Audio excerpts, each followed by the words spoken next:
பிரசாந்துங்க. ஸ்லோச்சனா ஊட்டியிலேருந்து வரோம். ஆடி 18 கொண்டாடுறாங்க. ஆமாம். அப்படி பிறகு புது தம்பதிகள் நல்லா இருக்கணும் அப்படின்னு சொல்லிட்டு இங்கே வந்து இது பண்ணுவாங்க. எங்களுக்கு இதை பற்றி ஐதீகம் தெரியாது. இங்கே வந்தவங்க தானே இதெல்லாம் தெரியும். இங்கே வந்து தாலி பிரித்து கவுத்தோம், பழைய மாலையெல்லாம் வந்து கல்யாண மாலையெல்லாம் எடுத்துகிட்டு வந்து இங்கே வச்சு அது பூஜை பண்ணோம். இப்போ புதுசாக இருக்குங்க. நாங்கள் வந்து நேட்டிவ் ஊட்டி. இப்போ அங்கேருந்து வந்துட்டு இங்கே ரொம்ப வெயிலில் வந்துட்டு இப்போ எல்லாம் புதுசாக இருக்குது. இப்போ தான் ஃபர்ஸ்ட் டைம் வந்து இங்கே வரோம். ஹாப்பியாக இருக்குது. புதுசாக இருக்குது. இல்லை இப்போ தான் ஃபஸ்ட்டு. நாங்கள் வருஷம் வருவோங்க. ரொம்ப கும்பலாக இருக்கும். இந்த வருஷம் தான் குளிக்கக்கூடாதுன்னு மறிச்சிட்டாங்க. ஒவ்வொரு 18க்கும் வருவோங்க.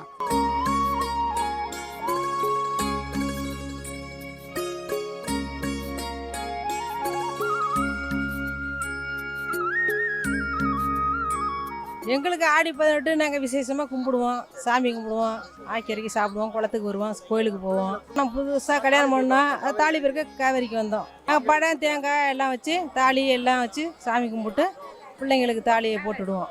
இந்த மாதிரி வழக்கங்களை எத்தனை வருடமா பார்த்துட்டு இருக்கீங்க? எங்கள் வயசுக்கு நாங்கள் செஞ்சுக்கிட்டு இருக்கோம்.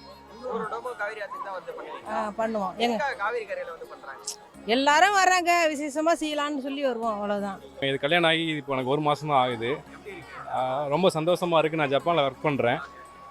ரொம்ப 2-3 வருஷம் கழித்து நான் இங்கே வரும்போது காவிரி தண்ணி வரை ஃபுல்லாக போயிட்டு இருக்கும்போது ரொம்ப சந்தோஷமாக இருக்குது. நம்ம பாரம்பரிய முறைப்படி நம்மளுடைய தமிழ் கலாச்சாரப்படி நம்ம புதுசாக கல்யாணம் பண்ணவங்க எல்லாருமே தங்களுடைய மாலையை கொண்டாந்து இங்கே விட்டுட்டு காவிரி தாயிட்ட ஆசீர்வாதம் வாங்கிட்டு குளிச்சுட்டு நான் கட்டின தாலியை புது மஞ்சக்கயிறு அவுத்து காவேரி தண்ணியில் விட்டுட்டு புது மஞ்சக்கயிறு அம்மாப்போட ஆசீர்வாதத்தோட நம்மளுடைய தமிழ் முறைப்படி நாங்கள் ஒத்துருக்கோம். ரொம்ப சந்தோஷமா இருக்கு. மக்கள் கூட்டம் அதிகமா இருக்கு. ரொம்ப சந்தோஷமா இருக்குண்ணே. ரொம்ப ஹாப்பியா இருக்கு. இதுக்கு முன்னாடி நீங்க ஃப்ரெண்ட்ஸ் கூட இல்ல ஃபேமிலி கூட இது மாதிரி வந்திருக்கீங்களா? இத ஃபர்ஸ்ட் டைம். கேள்விப்பட்டிருக்கீங்களா? பெரியவங்க வயசுக்கு பெரியவங்க வந்து எங்க தாலி எல்லாத்தையும் வச்சு பூஜை பண்ணி அப்புறம் வந்து அவங்க ஆசீர்வாதத்தோட அவங்க மாத்தி விட்டாங்க. ரொம்ப ஹாப்பியா இருக்கு.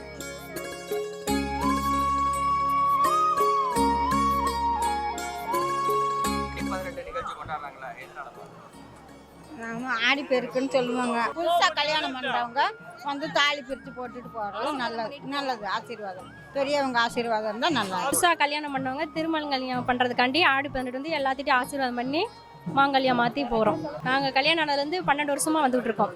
ரொம்ப சந்தோஷமாக இருக்குது இங்கே வந்து கயிறு மாட்டுறது.